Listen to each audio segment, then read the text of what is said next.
안녕하세요. 크립토투입니다. 이번 시간에는 전 세계 화폐 공급량은 최대치를 경신하고 있습니다. 거래소 내 스테이블 코인 양도 거의 최대치라고 보여집니다. 근데 왜 코인은 도대체 이럴까요? 한번 살펴보시죠. 미국에서 설문조사를 했습니다. 미국의 자산가 중에서 35%는 코인을 취급하지 않으면 나 투자 자문회사를 다른 데로 갈아타겠다라고 응답을 했습니다. 또 응답자의 84%는 내년도에 코인 보유량을 더 늘릴 것이다. 물론 지금 이 기사 하나만 봐서 다 알 수는 없지만 미국에서 젊은 고액 자산가입니다. 젊은 고액 자산가가 얼마나 될까요? 어찌됐건 이분들한테 서베이를 했더니 코인 안 하면 나 코인 하는 대로 갈 것이다. 그렇죠? 이미 코인을 아마도 들고 있는데 내년에 더 늘리고 싶다. 늘린다는 표현을 쓸 때는 추매라고 보통은 보여지는 거죠. 이렇게 응답을 했습니다. 근데 젊은 층이고 미국 사람들인데 그러면 미국 아닌 전 세계 다른 사람들, 전 세계 이제 해외 투자자들 많이 있죠. 젊은 층이 아니고 중년, 장년, 노년층, 부유한 층도 있겠지만 중산층, 서민층 이들은 그럼 코인을 안 할까요? 기관 투자자는 제가 일단 뺀 겁니다. 누군가는 내년에 또 코인을 살 겁니다. 근데요. 누군가는 지금 이 순간에도 사고 있는 사람이 아마 있을 거예요. XRP ETF, 솔라나 ETF, 올해 ETF 현재 그냥 지금 1년 내내 나온 것 중에 ETF 1위가 XRP ETF, 2위가 솔라나 ETF였습니다. 거래량 기준. 누군가는 지금 사고 있다는 얘기죠. 근데 결국 중요한 것은 큰 수익을 내기 위해서 우리가 투자를 합니다. 근데 그 수익은요. 저는 재밌죠. 저는 이미 살 때 결정된다고 봐요. 왜? 싸게 사서 비싸게 팔아야 되는데 싸게 못 사는 순간 이미 지고 들어간다라고 저는 봐요. 지금이 저는 싼 구간이라고 생각을 하는 거예요. 내년 뭘로 보든 화폐 공급량으로 보든 중간 선거로 보든 트럼프의 성향으로 보든 클래리티 법을 보든 지금 돌아가고 있는 제가 매일 제 동생과 함께 보여드리지 않습니까? 유동성 파티를 벌일 게 제가 볼 때는 거의 기정사실화 된 것처럼 보입니다. 근데요. 한편으로는 우리가 일반 대중들과 똑같이 가는 거, 인내심 없이 이랬다 저랬다 왔다 갔다 하는 거, 이런 것들은 우리가 극도로 경계하셔야 됩니다. 이게요, 우리가 가만히 있으면 군중심리라는 게 정말 무섭습니다. 설문조사하면 분명히 이상한데 앞에서 내 5명, 6명, 7명이 똑같이 이상한 대답하면 나도 모르게 그거 따라했던 거 기억나십니까? 제가 봤을 때 큰 기회가 언제 오냐면요. 98, 99%의 대중이 끝났어. 시즌 종료야. 라고 할 때 1%, 2% 누군가는 지금 사고 있는 그 누군가에 의해서 시간이 지나면 증명이 되겠죠. 지금은 증명이 되진 않을 겁니다. 비트코인 옵션 시장 약세 심리가 확산되고 있다. 풋 배팅, 그러니까 떨어질 것에 배팅하는 사람들이 웃돈이 몰리고 있다. 지금 상황은 그렇게 좋아 보이진 않죠. 10월 10일 대규모 정산 사태 수준으로 변동성이 갑자기 커지고 있습니다. 근데 약세 쪽으로 점점 기울고 있고요.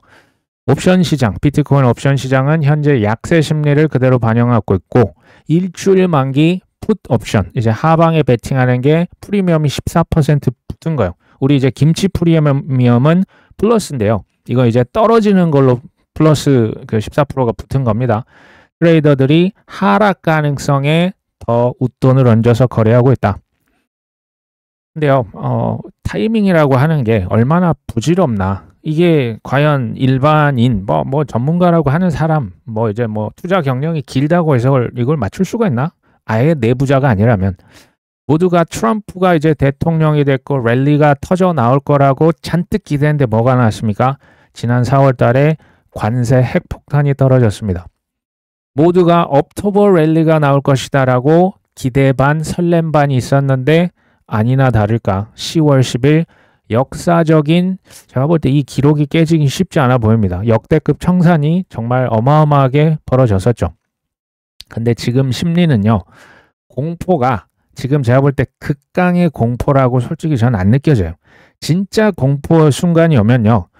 시즌 종료란 말이 없어요. 왜? 다 죽었기 때문에. 제가 볼 때는 지금 그 수준은 아니라고 저는 개인적으로 생각합니다. 공포가 여기서 더 빌드업 될 수 있다고 그냥 단기적인 얘기를 드리는 거예요. 그렇다고 뭐 이게 언제 끝났냐라고 하면 그건 사실 모릅니다. 뭐 이제 몇 주가 걸릴 수도 있지만 몇 개월이 걸릴 수도 있습니다. 그러니까 99%는 지금 끝났다. 그 다음에 막 또 사람들이 그러면 이제 공포가 더 하면 뭐 쇼배팅 하는 사람도 뭐 종종 나오겠죠.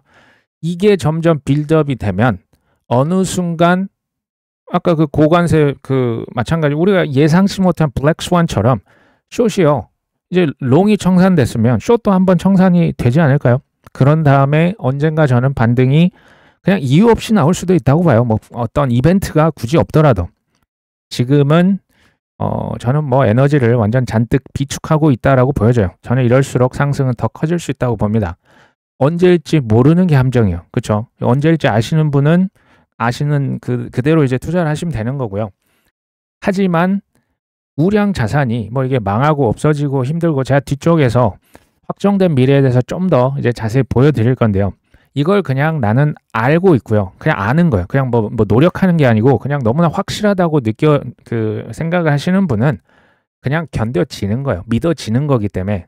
근데 그랬으면 좋겠다. 그럴 리가 없다는 지금이라도 탈출을 하시는 게 맞지 않을까요? 알아서 하시는 거죠. 코인이라고 하는 자산은 제가 11년째 보고 있지만 심신미약자에게는 매우 부적합한 자산입니다. 웬만하면 그래서 코인을 실은 안 하시고요. 한다고 하시면 보수적으로 특히 연령이 높으실수록 보수적으로 하시는 것을 항상 권유를 드립니다. 마라홀딩스에서 5,870만 달러를 비트코인 거래소에 입금했다. 샤플링크도 1,652만 달러의 이더리움을 갤럭시 디지털로 보냈습니다. 이거는 팔았다라는 얘기예요. 비트코인 대형 채굴 회사 대표적인 마라홀딩스 이더리움 비축 회사 2위지 않습니까? 샤플링크가 비트와 이더를 던지고 있습니다. 이거 현실로 지금 이미 벌어지고 있는 겁니다. 그렇죠? 이걸로 자사주도 사고 있고요. 이 현실 앞에서 각자 실은 선택하시는 거예요. 이걸 뭐 남들에게 막 선택을 강요하실 필요도 없고 뭐 욕을 하실 필요도 없고 그냥 알아서 하시면 됩니다. 누구는 도망쳐가 되겠고 누구는 버티자가 되겠고 누구는 있는 힘을 다해서 정말 뭐 월급날 기다렸다가 추매하시는 분도 있을 거예요. 그러니까 알아서 하시면 됩니다. 근데 제가 그래서 이걸 왜 보여드리냐. 주요 기업이라고 하는 대형 기업들도 힘드니까 비트코인과 이더리움 그동안 채굴했던 거 잔뜩 그냥 샀던 것을 지금 시장에 어떻게 보면 손실을 보면서까지 던지고 있어요. 샤플링크 얘기하는 거예요. 일반인, 우리 같은 사람들은 버티는 게 쉬울까요? 쉽지 않을 겁니다. 비트마인은 이 와중에 또 24,800개의 이더리움을 또 샀다라고 추정이 되고 있습니다. 이 와중에 계속 삽니다. 정말 어마어마합니다.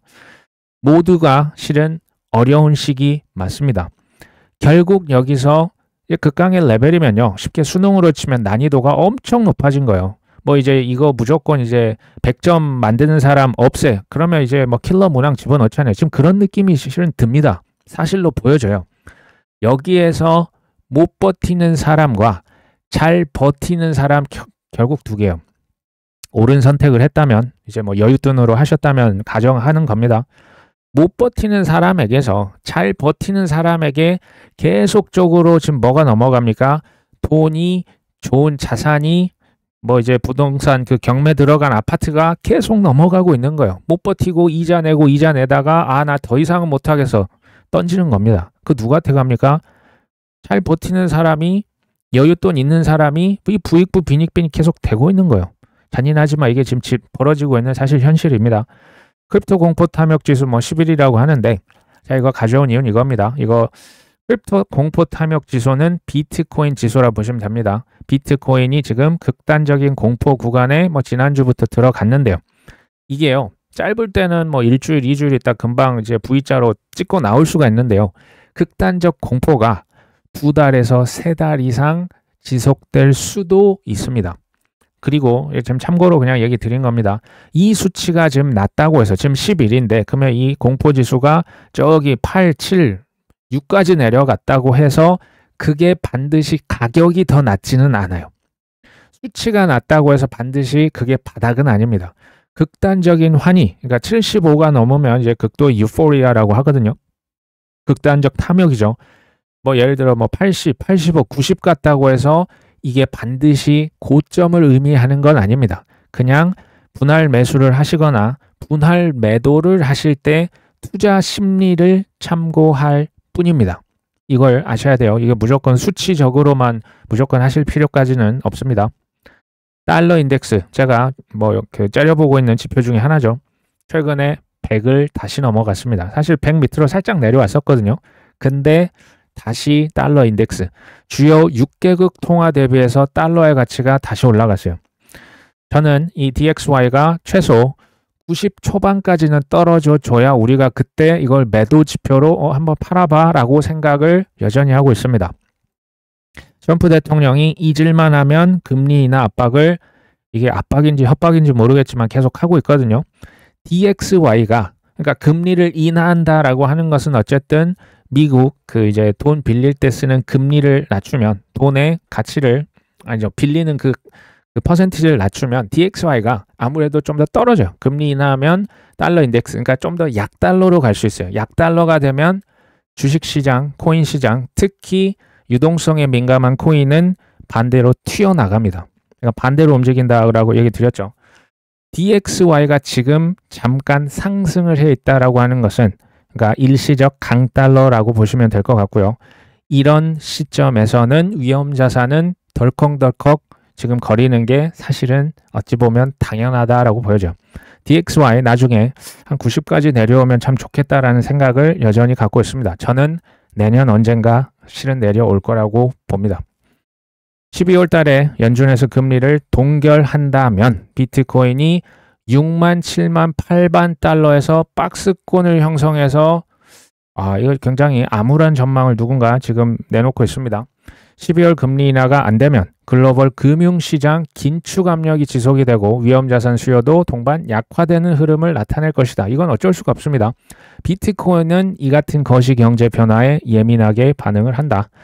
12월 이제 연준에서 보수적인 스탠스를 취하면 지금 이런 유사한, 과거처럼 유사한 조정 패턴 나올 수 있다. 다만 그리고 거래소 내에 스테이블 코인 보유량은 사상 최고치거든요. 스테이블 코인으로 뭐 하겠습니까? 거래소에서 이걸 코인 사거든요. 이렇게 스테이블 코인이 많은데 시장 유동성은 많지 않습니까? 근데 매크로 변수들이 상승의 모멘텀을 제한하고 있다. 연말 시장, 뭐 이제 연말 있죠. 뭐 주식이나 코인이나 연준에 어느 정도 저는 달려 있다고 봐요. 이게 왜 그러냐면요. 국가나 기업이나 개인이나 할 것 없이 모두가 빚이 있어요. 거의 대부분 사업할 때 자기 돈으로 하시는 분 보셨습니까? 주식 투자자에게 돈 받아가지고 하는 거면, 아니면 은행빚을 하든지, 그렇죠? 요즘 뭐 투자도 지금 빚내서 하죠. 우리 뭐 아파트 뭐 분양받을 때 현금 그냥 100억 들고 사시는 분 거의 뭐 드물 겁니다. 다 빚이 있어요.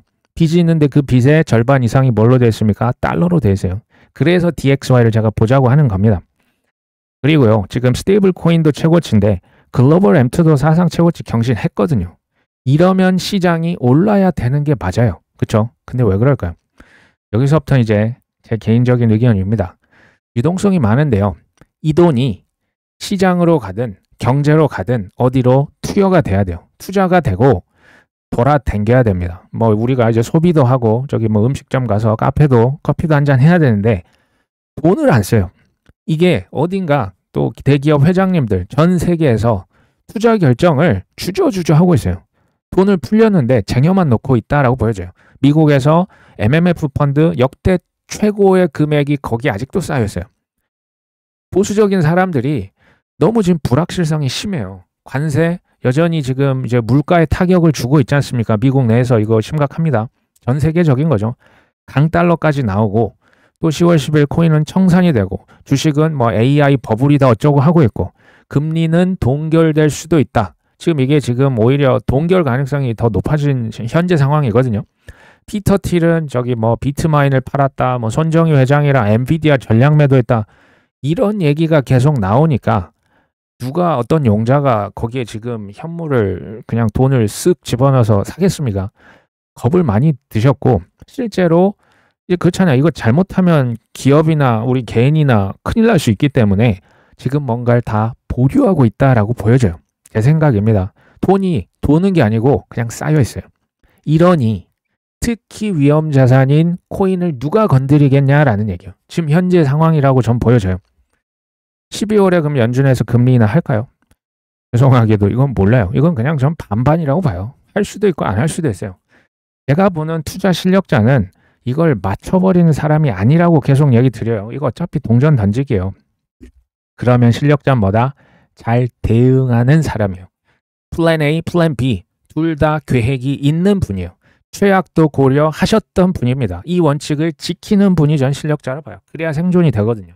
트레이더는 알아서 하시면 돼요. 단기적으로 굉장히 이 연준 금리나 변동성 어마어마할 겁니다. 근데 이제 빌리버 믿으시는 분들, 그냥 아시는 분들은요.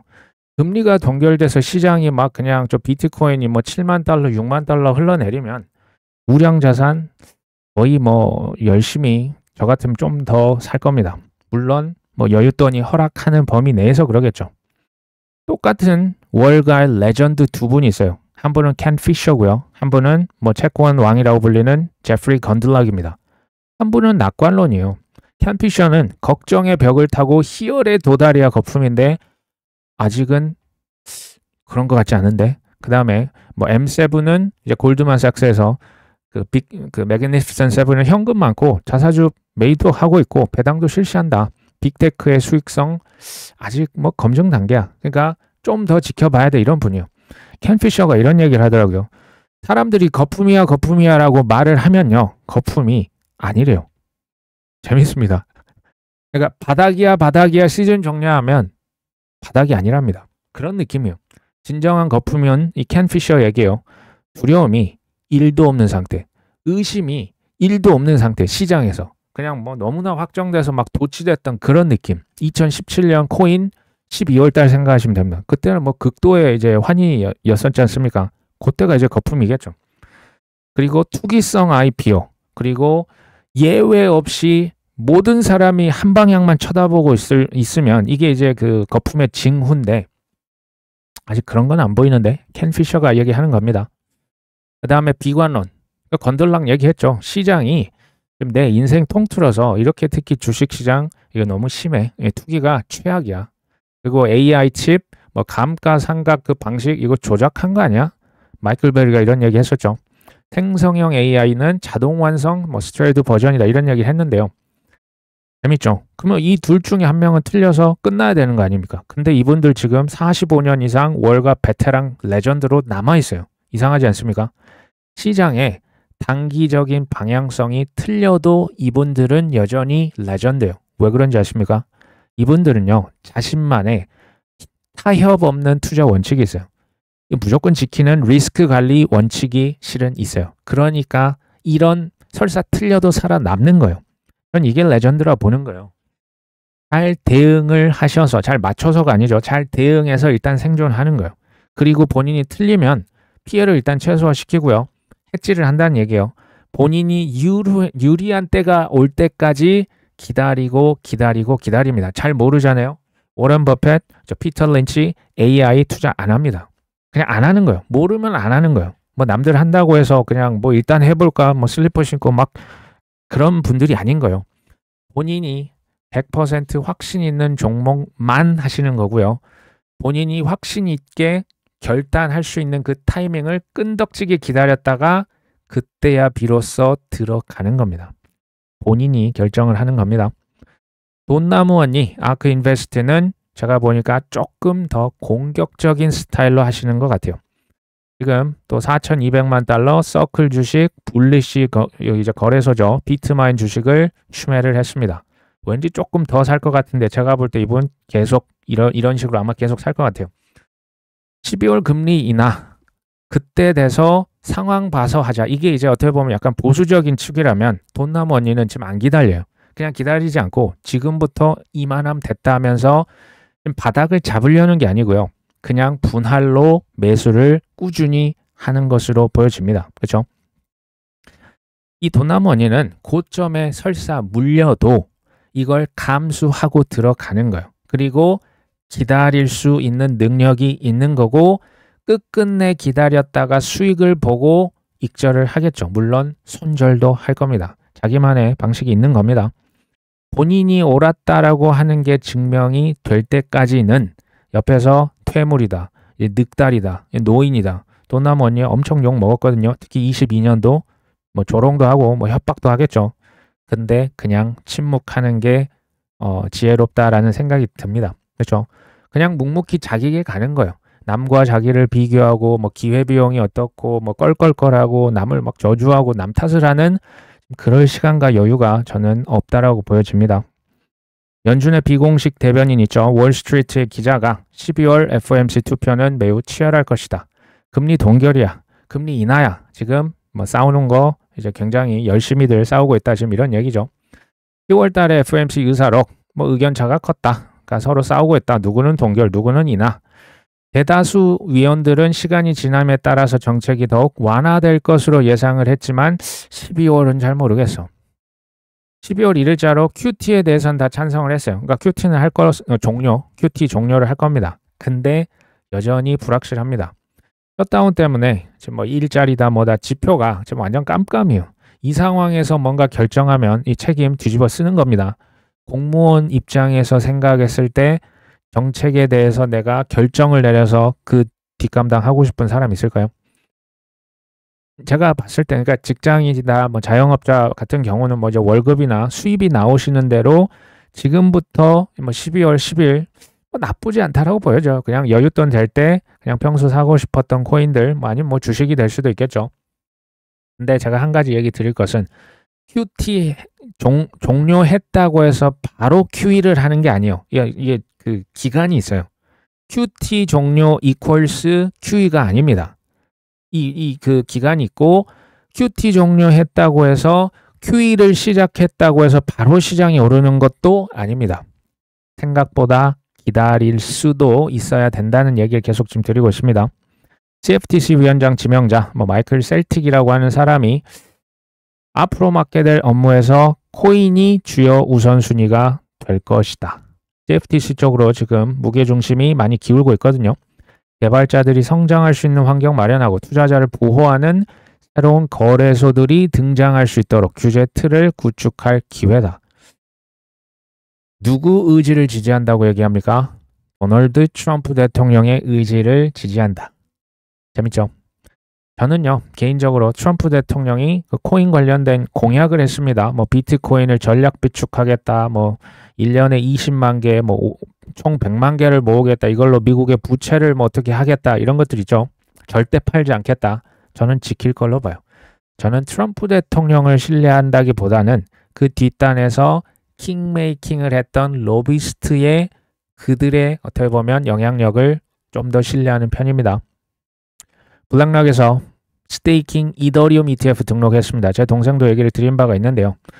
블랙록에서 행동을 이미 했다라고 하는 것은 글로벌 세력, 엘리트, 전 세계 합의가 끝났다라고 보시면 돼요. 이게 끝난 거예요. 이게 끝난 겁니다. 이더리움 원래 ETF는 있었지 않습니까? 스테이킹 ETF 이거 예전에 SEC 게리 겐슬러가 이거 알맹이 쏙 빼가지고 이 딜레이 시켰던 거 기억나십니까? 이제 본색이 드러나는 거예요. 이더리움 이게 뭘 의미하냐? 이더리움은 플랫폼 전 세계 자산 가치의 킹이 된다라고 하는 걸 의미합니다. 두 번째, 스테이킹이라고 하는 것은 앞으로 슈퍼 트렌드가 될 겁니다. 생각해보세요. 뭐 솔라나 스테이킹, 뭐 아바란체 스테이킹 기억나시죠? 이런 거 나중에 ETF 다 나올 겁니다. 비트코인과 XRP 같은 경우는 사실은 PO 비트코인 POW 채굴 방식이요. POS가 아닌데요. XRP도 마찬가지인데 뭐 채굴을 하는 건 아니고 이제 수량이 딱 정해져 있잖아요. 이 코인들도 누군가는 스테이킹 플랫폼을 계속 만들어서 이자 받고 싶지. 계속 그 플랫폼들이 많아지고 있어요. 실제 실화입니다. 지금 이미 벌어지고 있는데 이자를 준다라고 하는 것은 우리가 그 기관 투자자들이 이자를 얼마나 좋아하는지 아마 상상도 못 하실 거예요. 이자 굉장히 좋아합니다. 이게 뭐가 되냐면요. 이더리움, 솔라나 이런 거 얘기합니다. 유동성의 블랙홀이 될 거예요. 그쪽으로 자금이 어마어마하게 빨려 들어갈 겁니다. 물론 어떤 분들은 비트코인 쟁여 놓으실 텐데 금 싫어하는 분들의 이유 첫 번째, 뭐 이제 뭐 이동도 어렵고 뭐 있지만 이자가 없다가 이게 제일 커요. 워렌 버핏도 마찬가지였거든요. 이자를 주는 이더리움, 이자를 주는 세계 컴퓨터잖아요. 그러니까 솔라나, 블랙홀, 거기 돈 싹 빠져 들어가고 또 그게 이제 또 뭐 대출과 함께 그 돼서요. 유동성의 홍수를 또 이제 그걸로 돈을 그 담보로 받고 대출하고 담보로 받고 대출하는 유동성 홍수를 또 만듭니다. 코인화 토큰화 됐다는 점만 이제 차이점이 있을 겁니다. 쉽게 말하면 코인판 토큰판이 확정이라는 얘기예요. 이게 뭐 맨날 들으셔서 식상하실 수도 있는데요. 이게 제가 볼 때는 너무나 뚜렷하게 보여요. 그레이스케일에서 그리고 프랭클린 템플턴에서 XRP ETF 11월 24일에 출시할 것이다. 뭐 그레이스케일 도지코인 ETF도 11월 24일로 지금 예상이 됩니다. 그레이스케일 XRP 트러스트 ETF도 곧 출시가 될 것이다. 아니 시즌 종료면 지금 뭐 나름 메이저 기업들이거든요. 피델리티도 지금 뭐 솔라나 ETF 저번에 낸 걸로 아는데 왜 지금 이런 글로벌 세력들 그리고 뭐 코인 자산 운용사 제일 컸던데 그레이스케일 아닙니까? 프랭클린 템플턴 어마어마한데요. XRP 솔라나 도지코인 그리고 이제 스테이킹 줘가지고 그 솔라나 지금 막 나오고 있잖아요. 왜 이런 것들 지금 쏟아낼까요? 시즌 종료인데. 할 거면 한 4년 지나서 하면 4년 주기를 이렇게 좀 이렇게 맹목적으로 믿으시는 분들이 꽤 계시는 것 같은데 4년 후에 출시하면 더 좋지 않을까요? 아니면 저들이 바볼까요? 아니면 돈이 많으니까 상관없을까요? 전 아니라고 봅니다. 사이버펑크, 뭐 디지털 자산 금융 회사라고 보여지는데 윙클보스 형제들이 지원을 하는 곳입니다. G캐시를 1,800만 달러를 샀다고 합니다. 현재 23만 3,600개. 아부다비, 아랍에미리트 왕과 그러니까 이제 왕 그 지방과 연관이 되어 있는 대기업, 뭐 로얄 그룹, 뭐 왕가 그룹입니다. 비트코인을요 6,450개를 들고 있다고 합니다. 아부다비 왕과 관련된 이 지금 대기업이 비트코인을 이렇게 많이 들고 있고요. 알트코인 쓰레기 아닙니까? 뭐 이제 시즌 종료고 알토속인데 윙클보스 트윈스는 비트 이더만 좋다고 한 게 아니고 왜 G캐시를 추매하는 기업을 지원을 하고 있을까요?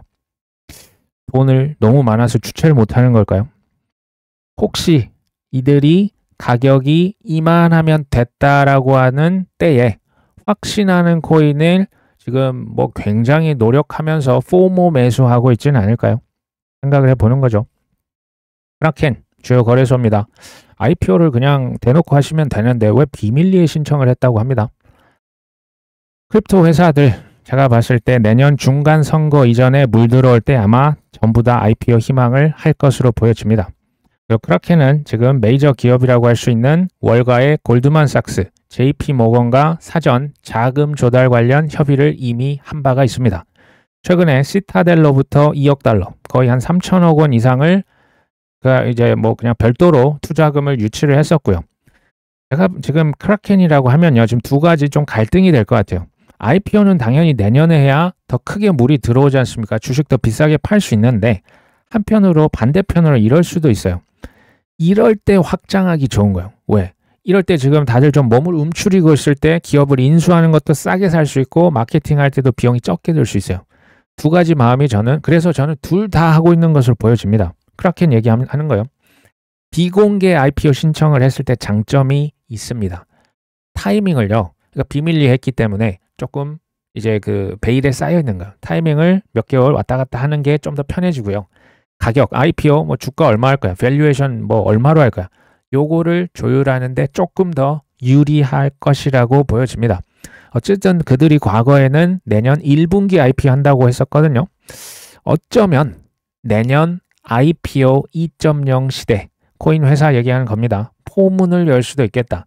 올해는 서클이 열어 제쳤던 거 기억하십니까? 올해 6월 달로 생각하는데 내년은 어쩌면 크립토 IPO 크라켄이 주도하면서 다시 불이 붙을 수도 있겠다라는 생각도 해봅니다. 우리나라 네이버와 두나무의 합병이 임박했다. 합병 절차가요. 우리 생각만큼 그렇게 막 간단한 것 같지는 않아요. 보시면 업계에서는 네이버와 두나무 주식 교환 비율이 1:3에서 1:4가 될 것으로 추정을 하고 있습니다. 합병이 완료되면 두나무를 품은 네이버 파이낸셜의 최대 주주가 재밌죠? 네이버가 아니고요. 송치영 두나무 회장님이 되고요. 2대 주주가 네이버가 됩니다. 이거 제가 그냥 기사 읽었던 거 요약을 합니다.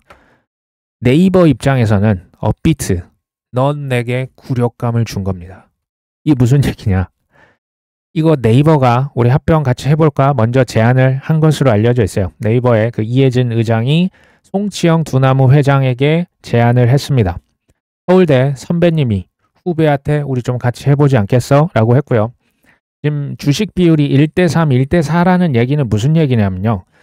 두나무 주식 가치에 비해서 네이버 가치가 제가 봤을 때는 굉장히 낮게 평가가 되고 있는 거예요. 반대로 두나무를 훨씬 높게 평가하고 있다라고 지금 보여집니다. 그래서 사실은 제가 볼 때 약간 굴욕감도 느낄 수도 있어요. 주주들이 굉장히 네이버 주주들 되게 싫어합니다. 합치고 싶어 하지 않아요. 왜 저평가된다고.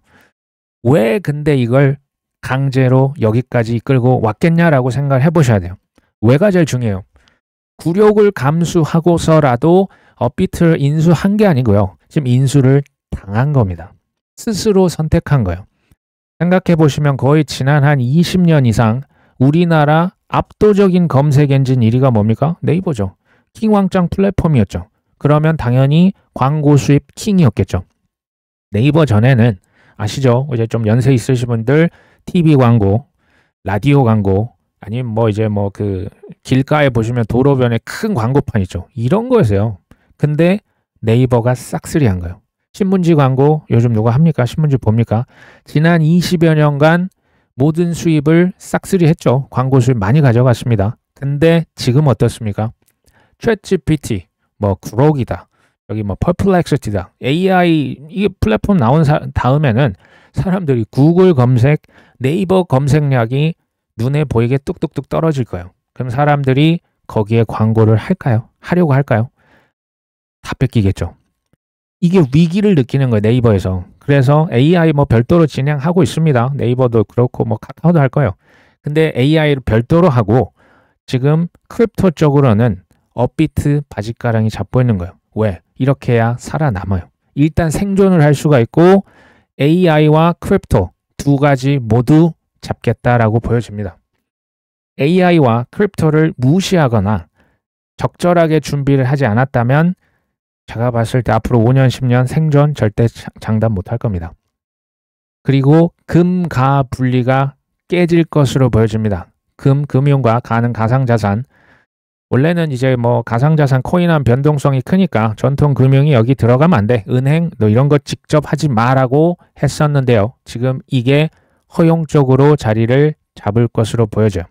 코인, 토크나 온체인은 이거는 의심을 안 하셨으면 좋겠습니다. 최근에 제가 뭐 TV도 보면서 그 뭐 KBS 대기획 트랜스휴먼 2부 이게 1부, 2부, 3부 계속 있습니다. 도움이 많이 돼요. 2016년도부터 일론 머스크가 실은 뉴럴링크를 창업을 했죠. 뇌에다가 칩을 박습니다. 이걸 지금 사지가 마비, 뭐 교통사고랄지, 뭐 척추에 잘못되면 이제 마비가 되죠. 아니면 치매 환자랄지, 뭐 이제 감각이 무뎌진 사람, 이런 분들을 상대로 실제 실험을 해서 어마어마한 실은 혜택을 주고 있는 건 사실입니다. 인간의 뇌에 칩을 박는 거예요. 그래서 그 배터리를요, 실제로 이 머리에다가 충전기 되더라고요. 그럼 충전이 실제로 돼요. 그리고 컴퓨터랑 칩이 있기 때문에 컴퓨터랑 그냥 무선 와이파이처럼 연결이 돼요. 그 뭡니까? 블루투스로 연결이 실제로 되더라고요. 생각만으로 화면상 컴퓨터에 있는 물건들을 실제로 옮길 수가 있고 화면 그 생각만으로 그 로봇 팔을 실제로 움직여서 온갖 동작이 가능해요. 그리고 감각을 느낄 수 없는 장애인이 감각을 느낄 수가 있습니다. 그리고 이것을 조금 더 넘어서 현실을 넘어서서 증강현실도 가능해요. 뇌의 특정 부분에 자극을 주니까요. 우울증도 이게 완화가 돼요. 아, 이거 대단하다. 근데 이거 지금 이미 다 현실이 됐습니다. 이거 한번 보시면 좋을 것 같아요. 그 KBS 다큐멘터리입니다. 세상이요. 지금 컴퓨터, 가상세계, 디지털 세상으로 지금 빠르게 이동하고 있어요. 이거를 잘 못 느끼실 수 있습니다. 이게 지금 도구가 뭐냐? 디지털화되는 도구가 인공지능이고요. 코인인 거예요. 코인 토큰이죠. 온체인화 시키는 거예요. 우리의 자산, 돈, 신분증, 가치가 있는 모든 것들. 그리고 휴머노이드, 뭐 자율주행 자동차, 컴퓨터 칩을 통해서 우리 머릿속에 받기도 하죠. 디지털로 우리를 그냥 무슨 진공청소기로 쭉 빨아들이고 있어요. 이게 방향성인데 이 트렌드 중에서 일부를 담당하는 게 실은 우량 블록체인 그리고 크립토입니다. 혜택은 시간 문제입니다. 로빈후드, 중앙화 거래소죠. 디파이 앱 유저를 위해서 주식 토큰 3단계 계획을 발표한다. 원래는 주식 팔던 회사고요. 지금 코인도 팔고 있습니다. 잘 팔고 있어요. 굉장히 잘 나가는 로빈후드가 주식 토큰화 하겠다. 3단계가 나눠져 있나 보죠. 마지막 단계에서는 주식 토큰을 완전히 허가 없이 permissionless 누군가의 허가 없이 마음대로 사고 팔 수 있도록 해서 사용자가 여러 탈중앙 앱에서 사용할 수 있도록 지원할 계획이다. 이게 무슨 얘기냐면 탈중앙화 거래소 한두 개가 아니죠. 중앙화 거래소 한두 개가 아니죠. 바이낸스 갔다 로빈후드 갔다 우리나라 업비트 갔다가 탈중앙화 거래소도 마찬가지인데 왔다 갔다 어마어마한 거래량이 자유롭게 이루어지는 거예요. 수수료는 굉장히 싸죠. 속도는 빠르죠. 지식과 상상력이 맞닿으면 미래가 그려집니다. 한번 생각해 보세요. 로빈후드는 이미 성공적인 중앙화된 거래소입니다. 굳이 왜 탈중앙화 거래소를 인수했을까요? 투자 많이 했거든요. 이거 왜 했을까요? 겹치는 거 아닙니까? 확실한 미래요. 확실한 미래. 정확히 신규 수익원을 더 추가를 시켜서 추가 매출, 추가 수익을 확보하기 위해서 투자를 세게 한 바가 있습니다. 달러 스테이블 코인 이제 시작하는 겁니다. 토큰화, 온체인, 인공지능 에이전트 아시죠? 우리를 대신해서 얘네들이 결제를 아니면 혹은 이제 자산 거래를 얼마나 사고팔고 빠르게 많이 할까요? 지들이 알아서 하는 거 아닙니까? 우리가 말 한마디 던지면 얘네들이 다 해줍니다. 그냥 눈 깜짝할 사이에 다 하겠죠. 환전, 송금, 결제 문제 없겠죠. 이 엄청난 거래량이 우리가 지금 투자하고 있는 이더리움, 솔라나, 아발란체, 이더리움 레이어 2에서 다다닥 벌어지는 거예요. 엄청난 거래량이 터진다는 얘기예요. 지금 당장은 아니겠죠. 주식, 채권, 심지어 우리의 신용, 괄호 열고 닫고 우리의 빚낼 수 있는 능력, 우리의 신분증, 우리의 부동산, 우리의 재능을 다 토큰합니다. 그렇죠. 토큰화해서 그냥 판매할 수 있는 거예요. 부동산도 쪼개서 파는 겁니다. 이거 확정된 미래가 맞아요. 이렇게 되면 거래 속도와 거래량은 어마어마하게 빨라져요. 어마어마하게 빨라질 겁니다. AGI 시대가 5년 후에 올 것이다. 달러 스테이블 코인 2030년까지 3조 달러가 될 것이다 라고 하는데요. 생각보다 느려요. 자산 토큰화, 자율주행 자동차, 지금 이제 연세가 있으신 분들이 자꾸 이제 교통사고 내는 거, 이것도 가만 생각해 보시면 자율주행하면 어떻게 될까라는 생각을 가질 수가 있는 거죠. 그렇죠? 생각보다 오래 걸립니다. 근데 저는 막상 몇 년 지나면요. 아, 그랬었지. 시간이 벌써 이렇게 갔어? 라고 할 날이 전 반드시 온다고 봐요.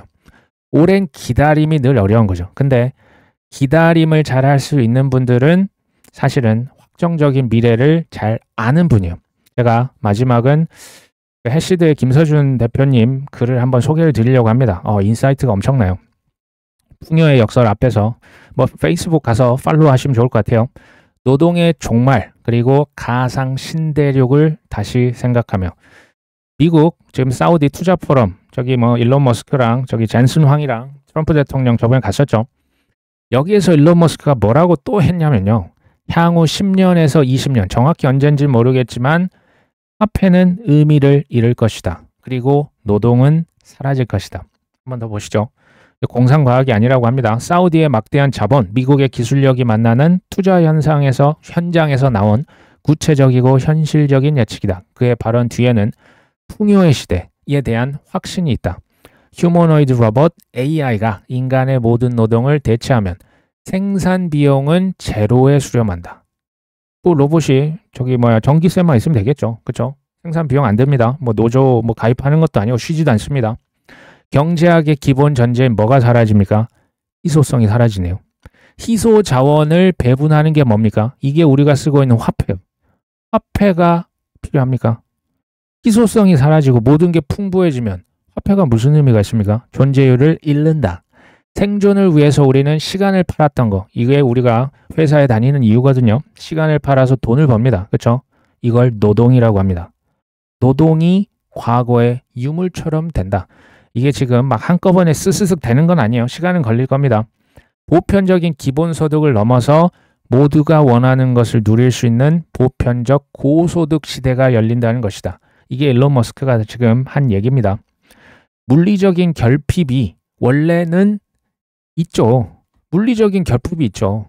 그렇잖아요. 근데 이게 해결이 된 세상에서 인간이 찾을 정신적인 경제적인 안식처는 뭘까? 디지털 공간이 될 수밖에 없다. 일론 머스크가 자꾸 화성을 간다고 하죠. 우주 대탐사를 한다고 하고요. 뭐 바다 밑을 뚫는다고 하고 있죠. 우리는 그렇듯이 가상의 신대륙으로 이주할 것이다. 그러니까 게임을 예로 듭니다. 단순한 오락을 넘어서 경제활동의 중심 무대가 되고 레디 플레이어 원의 세계관이 뭐 일상이 될 거라 생각했다. 게임하니까 이제 좀 안다하실 수 있는데 디지털 공간, 가상 세계 이게 어디까지 연결된다? 메타버스까지 연결이 됩니다. AR, VR, XR 제가 볼 때 모르겠어요. 이제 팬데믹 시즌 2가 나온 이후에 메타버스 쪽으로 좀 더 강력하게 빨려 들어가지 않을까 하는 생각을 합니다. 물론 뭐 이제 팬데믹 시즌 2가 언제 올지 제가 모릅니다. AI의 신세계와 지금 가장 유사했던 과거의 사례를 카이스트의 김대식 교수가 이런 얘기를 했더라고요. 과거 로마 제국을 보면 된다. 그때 전 세계를 평정했죠. 그 사람들을 노예로 삼았습니다. 노예가 엄청 많아요. 그러니까 귀족들은 실은 그러니까 로마 원래 그 시민권 가지고 있는 사람들은 일할 필요가 없었어요. 그때 당시 그랬습니다. 이들에게서 발견할 수 있는 과거 유물을 보면 검투사 그 큰 그 무슨 그 스타디움 같은 데서 막 사자랑 싸우고 노예랑 막 피 흘리고 난리도 아니죠. 그게 엔터테인먼트였죠. 술과 환락의 극치를 달렸습니다. 음식을 심지어 한 입만 먹고 뭐 뱃속으로 집어넣지 않고 그냥 뱉었다라는 얘기가 나옵니다. 그런 느낌과 좀 비슷한 느낌을 저는 받긴 합니다.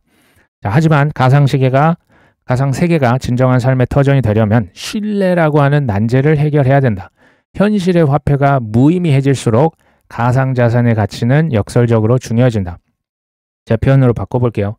실물 경제가 쪼그라들면 쪼그라들수록 가상세계가 커지고 커지고요. 종이돈이 실물 경제가 쪼그라들수록 가상 디지털 가치는 더 커지는 거예요. 더 커지는 겁니다. 그쪽 세계로 무게중심이 쏠리는 거예요. 돈이 가치가 그쪽으로 빨려 들어가는 거예요. 그런데 중앙 서버에 종속이 되어 있는 디지털 자산은 운영자가 갑자기 먹튀를 하거나 지금 중앙 서버 얘기하는 거예요. 기업이 망하거나 이러면 그 뭐 게임 아이템 그냥 날아가는 거죠. 순식간에 증발할 수 있다. 이분이 이제 2019년대 블록체인 게임에 주목한 이유가 여기에 있었다라고 합니다. 비저너리라고 보여져요. 어쩔 수 없는 탁월하신 분입니다. 탈중앙화된 기술은 가상세계를 또 하나의 현실로 만들어 주었다는 디지털 헌법이 될 거라고 믿었다라고 합니다. 중앙화되었을 때 우리 뭐 저 아마존 웹 서비스 서버가 한번 딱 다운이 되니까 전 세계 뭐 이제 플랫폼들 이제 뭐 그냥 갑자기 정전처럼 그 아우티지가 되거든요. 탈중앙화되어 있으면 하나 서버가 다운돼도 문제가 없거든요. 정말 기가 막힌 얘기를 하시는 겁니다. 그리고 이런 비저너리들의 특징이 뭐냐? 항상 믿습니다. 비저너리는요. 안 보이잖아요. 일반인들 못 보거든요. 왜냐하면 일반인들 보여줘야 그때 앞에서 아 그렇네 라고 믿거든요. 이런 분들은요. 보이지 않는 미래인데 믿으니까 그냥 보이는 겁니다. 그렇죠? 일론 머스크의 예언대로 로봇이 모든 노동을 대신하는 날이 온다면 인류는 거대한 잉여 시간의 바다에 던져질 것이다. 뭐 기본소득제, 기본 고소득제 주어지면 사람은 일을 할 필요가 없거든요. 그러면 시간이 남는 거예요. 그때 인간은 호모 루덴스, 뭐 놀이하는 인간이 될 것이고 가상세계에서 새로운 경제가, 새로운 문화가 재창조될 것으로 예상을 하는데요. 저는 당연히 동의를 합니다. 하지만 신세계가 디스토피아냐 유토피아냐 그거는 뭐 우리 학이 달렸다. 그리고 우리의 디지털 자산과 관계, 노력이 투명하게 보호받을 수 있는 신뢰 시스템이 필수다. 신뢰할 수 있는 시스템. 근데 재밌는 걸 제가 얘기 드립니다. 신뢰 시스템이 필요하려면요. 굉장히 역설적인데요. 신뢰가 필요 없는 시스템을 만들면 돼요. 이해되십니까? Trustless. 트러스트가 필요 없는 시스템. 내가 너를 못 믿으니까 중개자가 자꾸 끼어드는 거예요. 누가 막 이걸 검사를 하고 오디팅을 하고 그렇죠. 신뢰가 필요 없으면 거래량이 엄청나게 늘어나고 자유롭고 심지어 쌉니다. 빠릅니다. 이게 뭡니까? 이게 우리가 투자하고 있는 뭐다? 퍼블릭 블록체인. 이게 이더리움 레이어 2, 솔라나, 아발란체. 이해되십니까? 여기까지 오면요. 이전에 피델리티 그 이상한 이사명 있었지 않습니까? 2035년이 되면 비트코인이 뭐 1000억을 간다 뭐 이런 얘기를 했던 사람 기억나요? 아니 뭐 내가 뭐 봐줘도 100억까지는 봐주겠는데 1000억이 뭡니까? 퍼즐 조각에 좀 맞춰지십니까? 화폐가 별로 의미가 없어져요. 실물이 작아지는 만큼 가상세계가 훨씬 더 커집니다. 시간이 갈수록 이게 처음에는 천천히 간대요. 어느 순간 뭐 티핑 포인트라고 합니까? 임계점 넘어가면 급격하게 진행될 수 있다고 저는 봐요. 가상세계 한번 생각해 보십시오. 가상세계의 시즌이 펼쳐졌는데 거기에서 실물경제, 우리가 지금 그렇게 좋아하는 부동산, 실물금, 실물은이 더 중요할까요? 비트코인, 이더리움과 같은 혹은 가치 있는 NFT가 더 각광을 받을까요? 저는 후자라고 보거든요. 또 오해를 하실 수 있어요. 실물 경제금 다 필요 없고 부동산이 다 필요 없다가 아니에요. 강남 아파트를 토큰화 한다니까요. 엄청난 100억, 200억 그 요지에 있는 그런 아파트 빌딩을 토큰화해서 오히려 파는 사람도 좋고 사는 사람도 좋아요. 근데 이거 오래 걸립니다. 왜냐하면 이게 법적인 문제가 있기 때문에 오래 걸려요. 명품, 뭐 가방, 뭐 명화 있죠. 뭐 이제 뭐 레오나르도 다빈치가 그린 그림 이거 엄청난 가치예요. 근데 요게 토큰화돼서 그냥 포맷만 변경이 되는 거예요. 디지털 세계에서 그거 와, 너 그거 갖고 있어? 이게 되는 거예요. 그렇죠? 이렇게 되면 가치는 당연히 유지가 되는 거고 오히려 치솟는 거죠. 거래량은 오히려 더 늘어날 겁니다. 엄청나게. 그리고 생각해 보십시오. 이제 달러 스테이블 코인, 뭐 원화 스테이블 코인, 뭐 디지털 위안화, 디지털 엔화, 여기 유럽도 뭐 스테이블 코인, 뭐 CBDC 계속 찍어내잖아요. 근데 스테이블 코인은 이제 중앙은행이 안 찍습니다. 대기업, 빅테크, 민간 기업에서 찍습니다. 누구나 발행할 수 있네요. 물론 이제 그 규제가 있어요. 그거 잘 준수해야죠. 누구나 발행해서 누구나 이거 돈을 유통시키는데 생각해 보세요. 아마존에서, 쿠팡에서, 네이버에서, 배달의 민족에서 각자 토큰을 찍어내면 화폐가 굉장히 많이 찍힐 것 같지 않습니까? 가치가 있을까요? 가치는 있겠죠. 근데 많이 이제 상대적으로 그 가치는 줄어들 거라고 저는 봐요. 그러니까 지금 왜 그렇게 시장이 폭락해서 시간이 너무 안 간다 이렇게 얘기를 하실 수 있지만 AGI 시대, ASI 시대가 도래하면요. 그때 기회 없을 수 있어요. 그러니까 이게 5년 후일지 10년 후일지는 제가 모릅니다. 20년 후가 될 수도 있어요. 특히 ASI는 뭐 Artificial Super Intelligence, 인간을 한참 뛰어넘는 거거든요. 그때 도래했을 때 내가 그때 비트코인 0.01개라도 사둘 걸, 이더리움 내가 그때 1개라도 사둘 걸이라고 할 것 같습니다. 개인적인 생각이죠. 지금 제가 얘기 드린 것을 진짜 저거 오겠다 아시는 분들은 기회 줄 때, 시간 있을 때 감사하게 겸허하게 준비를 차곡차곡 하실 거고요. 너무 이제 단타 스프린트로 생각 안 하셨으면 좋겠어요. 그리고 지금부터 저는 뭐 10년도 물론 그 10년 놔둘 돈도 따로 있지만 사실상 저는 5년 이후 그 이내에 이 부라고 하는 게 확정될 거라고 봐요. 더 정확히 표현하면 5년 이후에 AGI 시대가 이미 열리면요. 그때는 이제 뒤집기가 불가능해요. 왜? 있는 자들이 훨씬 더 부를 가져갈 겁니다. 자본이 제가 그때는 거의 깡패가 될 거라고 생각이 돼요. 뒤집을 수 없는 그만큼 어려운 시즌이 올 수 있습니다. 다시 얘기 드리지만 기회 줄 때 감사히 겸허하게, 이거 제 얘기입니다. 잘 준비를 해보시죠. 오늘 방송 여기까지 합니다. 끝까지 시청해 주셔서 감사합니다.